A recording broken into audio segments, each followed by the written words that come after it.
ব্যাপার, আমি একটা ঘন্টা ধরে জুবিলি পার্কে রাহুলের জন্য অপেক্ষা করছি, কিন্তু ওর কোনো পাত্তাই নেই। এই কথাতেই কথা না রাখা মানে রাহুলের একেবারে স্বভাবে দাঁড়িয়েছে।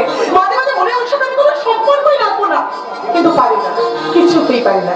আমার মনে হয় রাহুলের সাথে যেন আমার মনটা হারিয়ে দিতে চায়। আজ মন চেয়েছে আমি হারিয়ে যাব, হারিয়ে যাব তোমার সাথে।